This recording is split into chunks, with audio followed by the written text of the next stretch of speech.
Wonderful people, greetings to you all. Good morning, good afternoon, good evening to you all, my wonderful people. Happy Wednesday.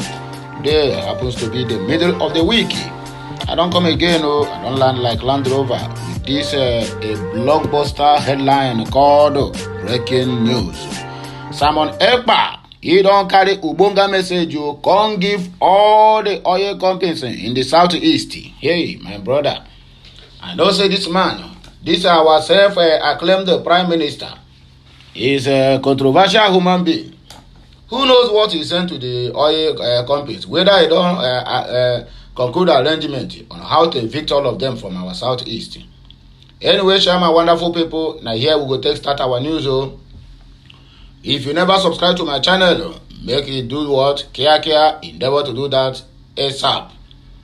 You never share any of my content and you are claiming you are a Biafran or you are advocate of a good governance either in Nigeria or outside Nigeria or in diaspora, my dear, you still have a long way to go because you need to be sharing my message. Of course now, if you cannot share it, I will not give message again. ABEG make una no mind me. All this toko without to play or joke. It go make a tomboy become a dull boy now. So make una do what? Make una they share, they comment, they like, and also they subscribe. So let us go straight to the reason why we are here. Please, do not touch the dial. I'm here with you. A popular Biafran agitator and a separatist has sent a message to all oil companies operating in the southeast region of Nigeria. And I know who will be. Now Simon Ekpa. Simon Ekpa, the Finland lawyer, politician and also prime minister of the Biafran government republic in exile, disclosed this in a letter on Tuesday to the oil producers trade section of the southeast. According to him, the Biafra Republic, what do they call it? Government republic in exile or Biafra Republic, whatever. Well, I know the finish you. We protect both onshore and offshore oil businesses in the southeast region. He assured oil companies in the region of maximum cooperation and guaranteed a conducive operating environment. The people of Biafra, represented by the old eastern region of Nigeria, were forced into an amalgamation with other ethnic nationalities with divergent orientation, religious and cultural beliefs. This amalgamation was conceived and forcibly implemented by the British in 1914 with a proviso that a fusion will be reviewed and redressed after 100 complete solid years to dissolve the same if any constituents part indicated an interest in leaving the union. The period of 100 years expired in 2014. As you are aware from history and contemporary events, the people of Biafra were profiled and massacred in their abodes all over Nigeria in 1966, culminating in the declaration of the Republic of Biafra in 1967 and subsequent genocidal war waged by Nigeria from 1967 to 1970. This also saw the massacre of over 5 million Biafrans, in the third of whom were children, starved to death due to Nigerian and her collaborators' land, air, and sea blockade of Biafra for the flow of food and other items. Today, the killings and ethnic cleansing are carried out by the ISIS, ISWAP, and Taliban-affiliated terrorists. This trend has been intensified and unabated in the Middle Belt and Biafra land over the last few years before and after the extraordinary rendition of the leader of the indigenous people of Biafra, MAZI. He is still unlawfully incarcerated despite orders for his unconditional release by the United Nations Working Group on Arbitrary Detention and Cause of Competent Jurisdiction, all in Nigeria and in diaspora. You may have also noticed that the landowners are now refugees in Nigeria and huddled together in internally displaced person, that is IDP camps, and the terrorist marauders are heading south towards Biafra land. From all indications, we strongly believe that the Islamization of Nigeria is on top gear with the ongoing destruction of Biafra people by the Nigerian state, the political disenfranchisement, economic strangulation, forcibly disappearance of Biafrans and the Muslim president and vice president. Because of the proceedings of the people of Biafra, have created and established the Biafra Republic government in exile, headed by its prime minister or acclaimed prime minister, MAZI Simon Ekpa, to seek a referendum under the auspices of the United Nations, the European Union, and the African Union. This will enable the people of the old Eastern region peacefully and without hindrance to vote to decide which part of the divided they belong to, Biafra or Nigeria. As provided by the UN Charter on human and people right to self-determination and freedom of association. Despite the proceeding, Biafrans are not intimidated and will not hesitate to defend themselves if the need arises. We have also activated the de facto government of Biafra in homeland, which will collaborate with the Biafra Republic government in exile and other international organizations for the upcoming self-referendum for Biafran people. We are aware of the financial and material investments that your section has put in place for the exploration and exploitation of oil and gas both onshore and offshore Biafra. We, therefore, want to assure you that Biafra restoration and independence will not jeopardize your interests and operations onshore and offshore Biafra. We are willing to enter into agreement with you and offer you better operating conditions and a conducive business environment than you currently have under the various operating agreements with the Nigerian government.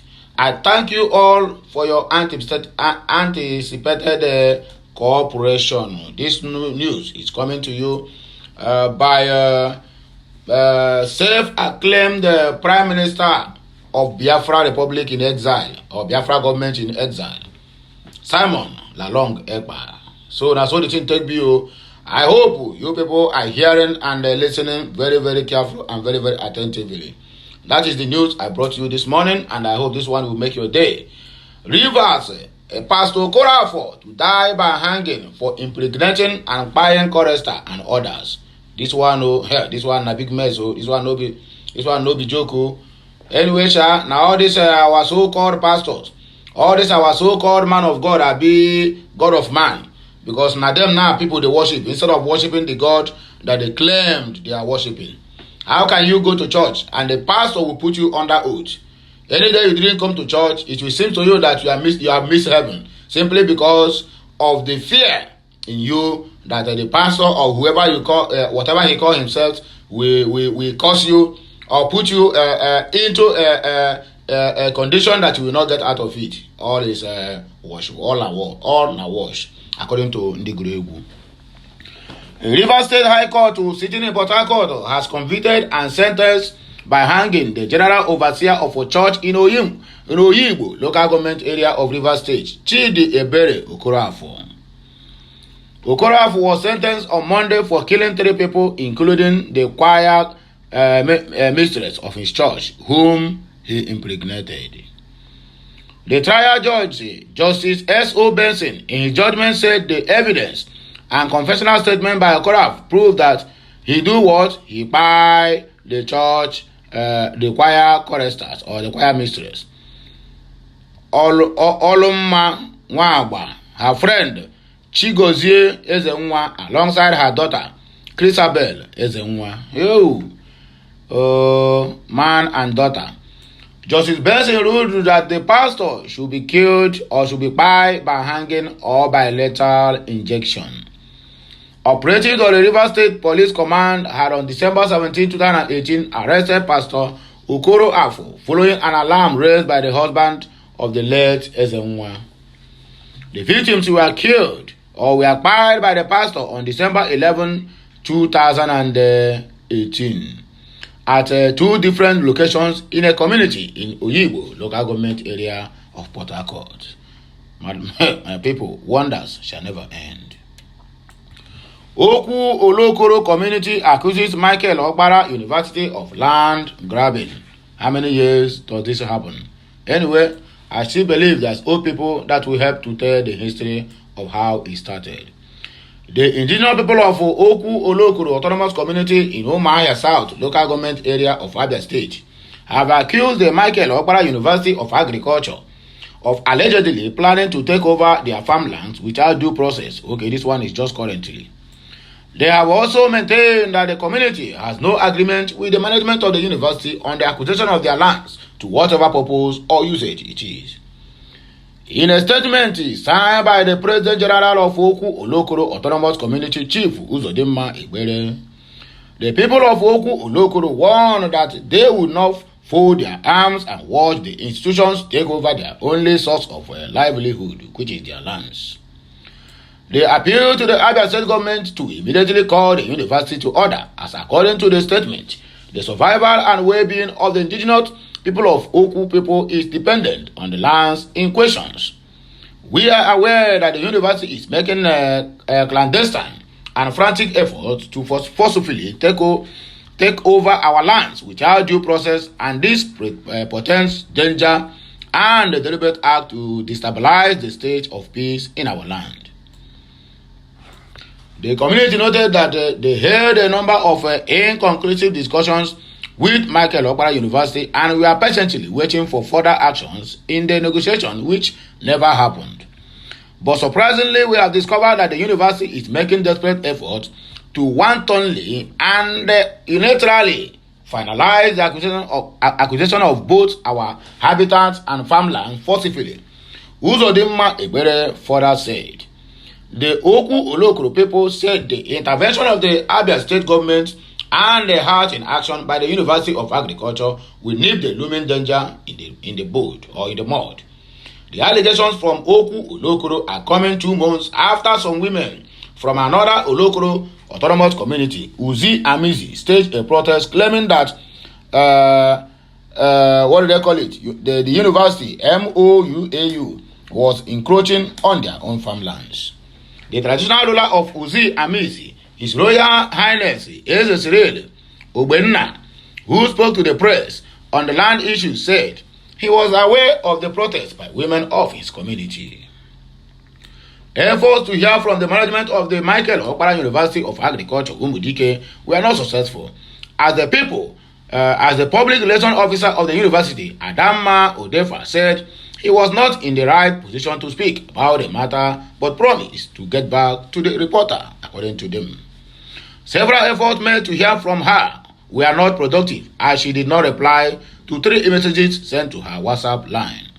Further phone calls put across to her were not responded as well. ABEG, Oku Olokoro people, and the school should do what? To find a lasting solution to this.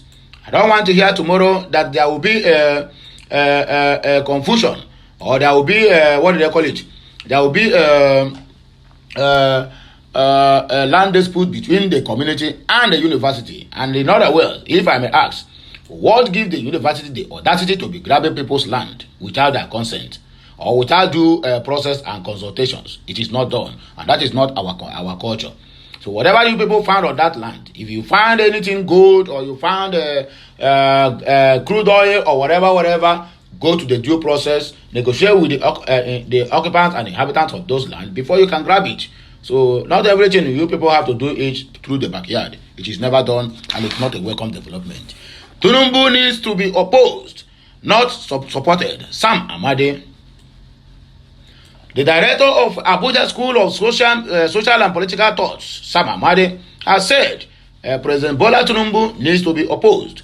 Amade said Tinubu was in the position for 16 years. Okay, so Tinubu was in the opposition for 16 years, good years, yes. Hence, should be opposed now. That is Nigeria president. Amade call comes in the wake of the cancellation of the scheduled NLC strike action over fuel subsidy removal. He charged the opposition against supporting Tinubu's administration, to which Amade wrote, "The work of the opposition party is not to support the government, it is to oppose the government and put it on its toes to do the right thing."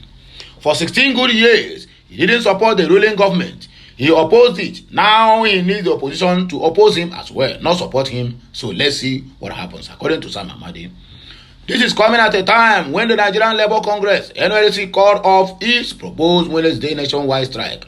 You want to know the reason why? They have been bribed. That is the simple truth. The NLC we have now, what they have or what they do is just to make noise. One, they have been bribed. Everybody will go home. NLC and the TUC, all these ones are what? Are cowards. They are complete cowards. Imagine NLC and TUC destroying Island Onyema flight that's born to take off from Owerri and to wherever, simply because they want to call on a strike or that whatever. I don't understand. Somebody who is preparing to go all the way to Sudan to help Nigeria in evacuating our stranded students and other occupants in those areas because of the country have been in a total lockdown for war. Now they have already called off the strike which they have proposed that's supposed to happen today. What should be the reason? Have government reversed the fuel pump price from what it is for what it is now to what it used to be before, 194 instead of 500 and something or 400 and something naira per liter? The answer is no, they have not done that. Then what is the need of making the noise that you want to go on strike?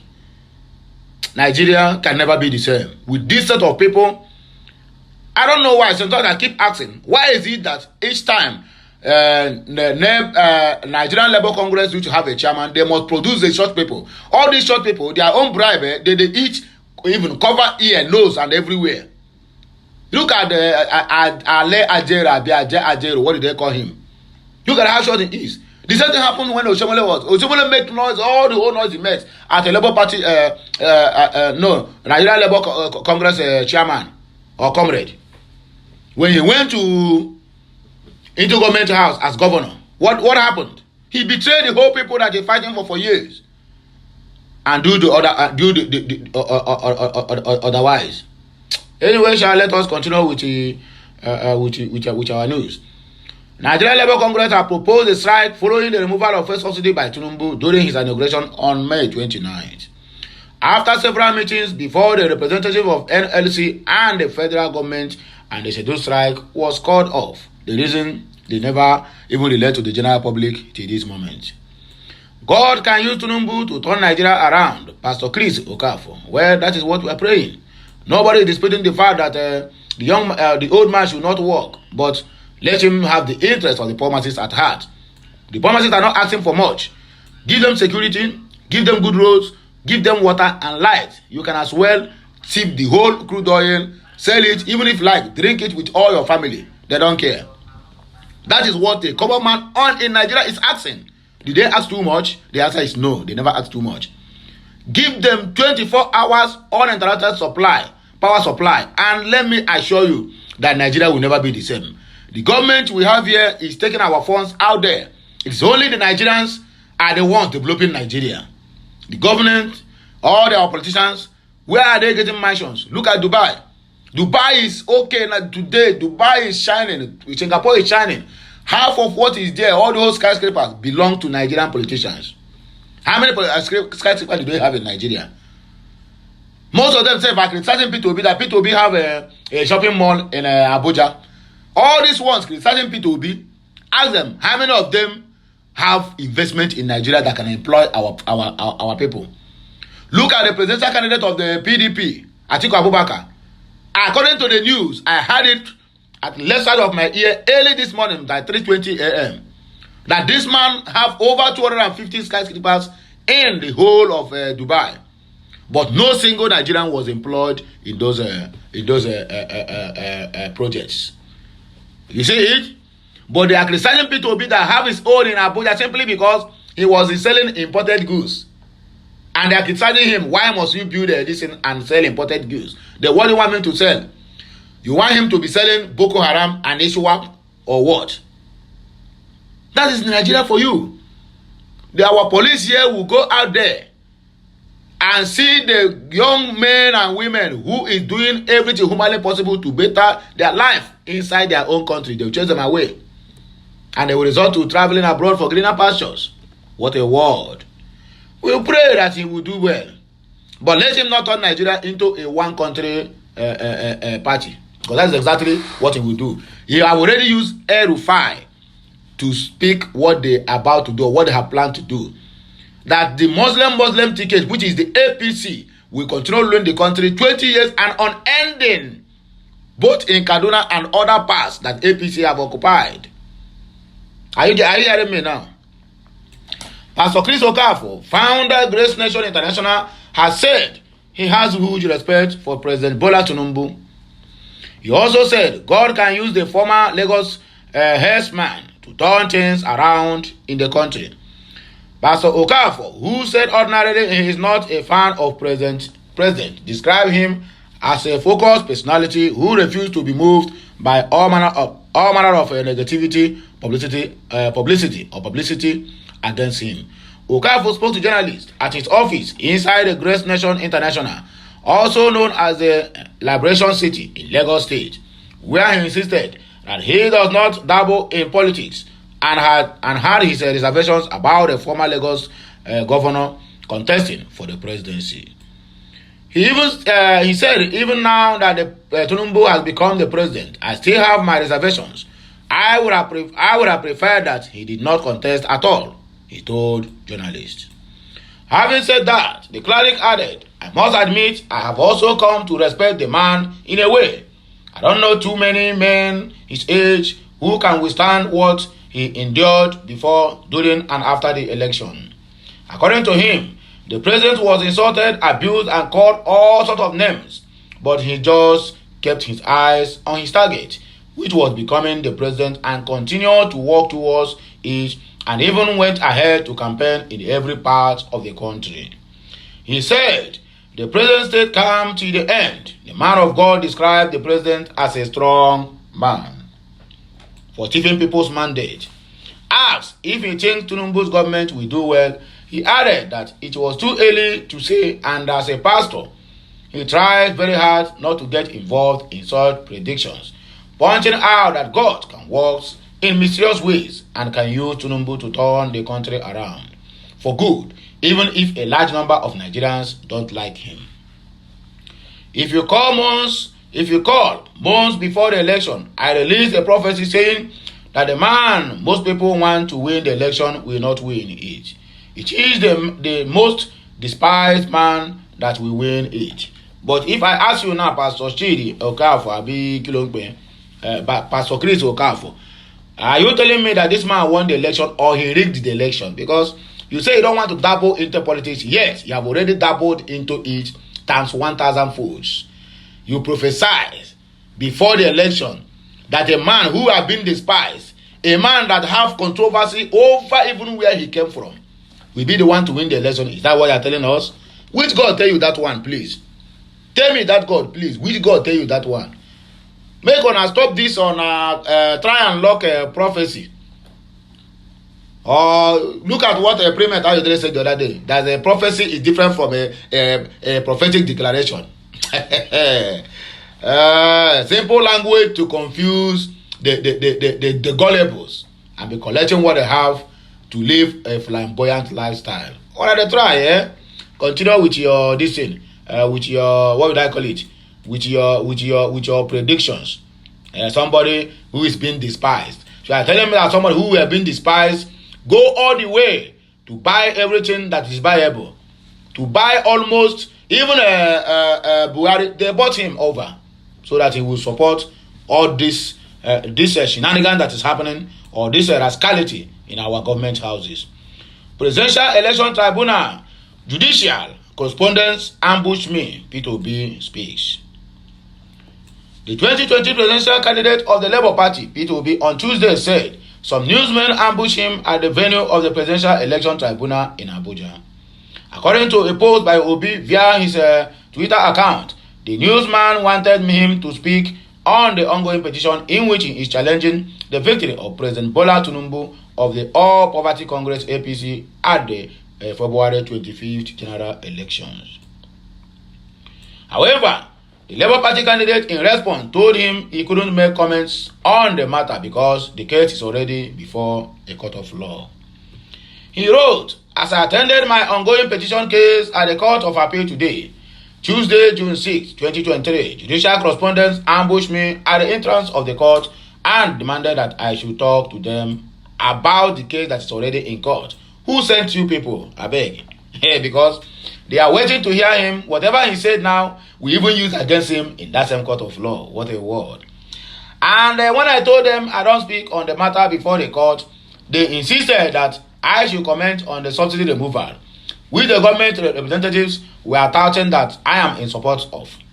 Reacting, I told them that I have actually been in support of the removal of subsidies right from the President Goodluck Jonathan era, when I was a member of the economic management team. As earlier reported by Nigeria News, Obi, during the conversation with the journalists, talked extensively about his position regarding the fuel subsidy removal by the Tinubu administration. But I get it. If you don't get it, you better forget it. Are you hearing me now? So let us proceed. INEC, APC rejects results as Labour Party and Obi challenge Tinubu's victory. The results you gave them, you rejected it by your own self. What a word. The Labour Party has questioned the victory of Bola Tinubu submitting election results from 17 states to the Presidential Election Tribunal. The party's lawyer, Ben Anichebe, made this move during Tuesday's hearing on the joint petition filed by the Labour Party and their presidential candidates Peter Obi. The submitted documents, known as Form EC8B, primarily contain ward-level election results. They were accepted as exhibits by the court. The states involved in this challenge include Adamawa, Bayelsa, Benue, Kogi, Nasarawa, Niger, Ondo, Sokoto, Delta, Ekiti, Imo, Kaduna, Oyo, Cross River, Edo, Akwa Ibom, and also Lagos State.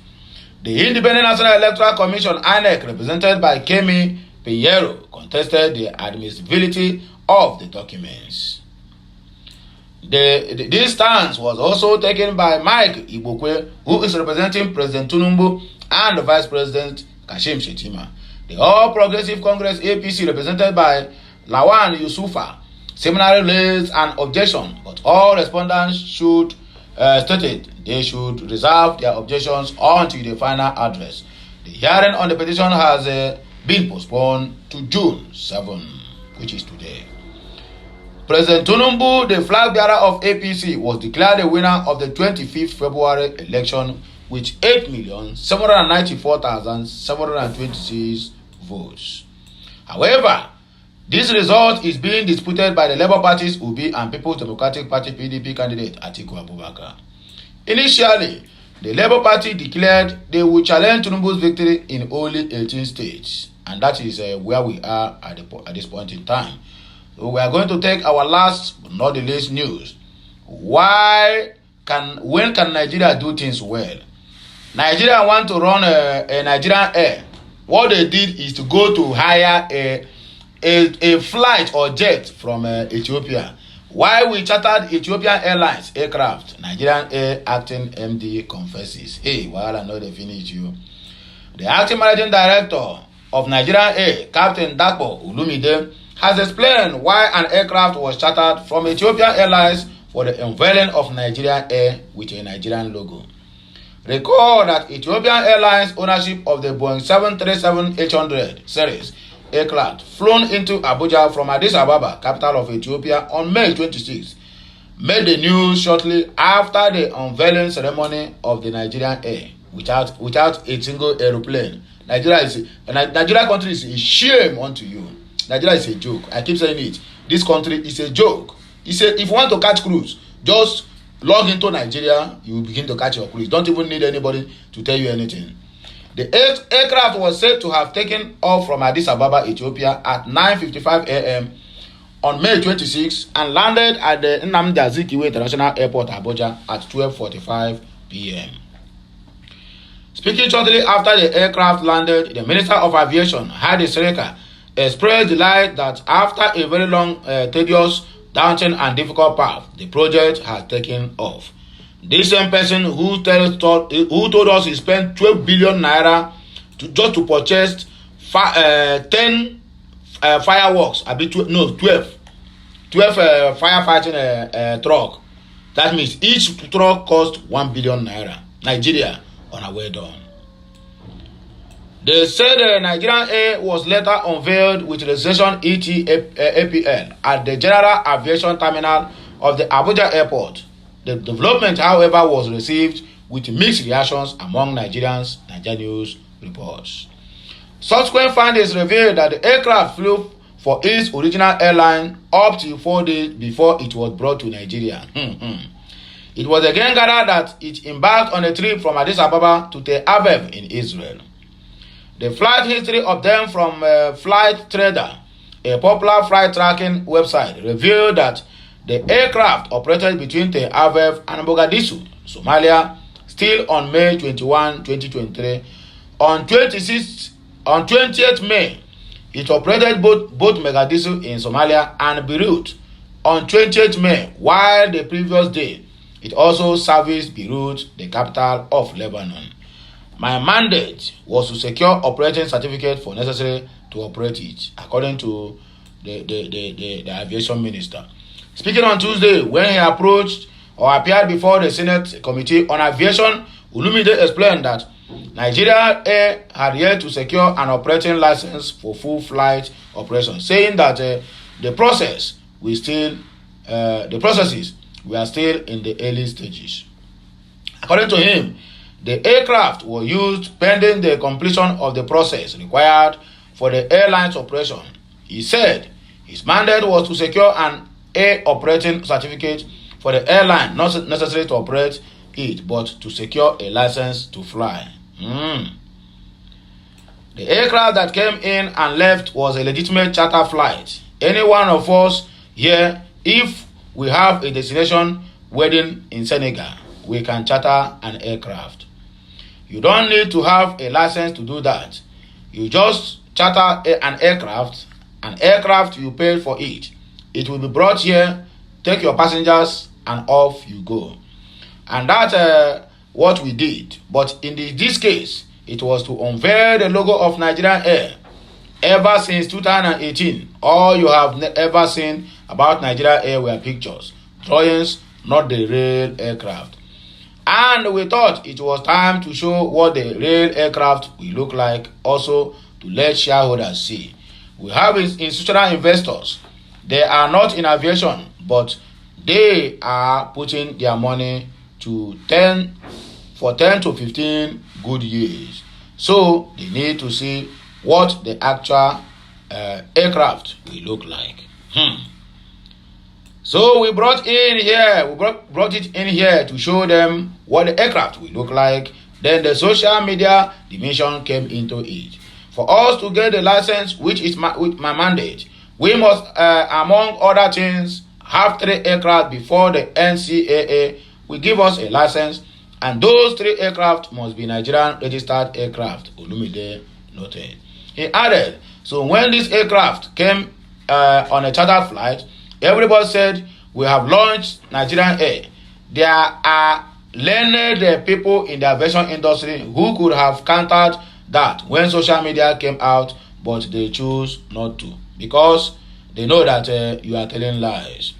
Earlier, the chairman of the committee, Senator Biodun Olumiji, said it was unfortunate that the former Minister of Aviation failed to involve the committee and other stakeholders in their Air Nigeria project. To state the obvious, he failed to carry members of the committee along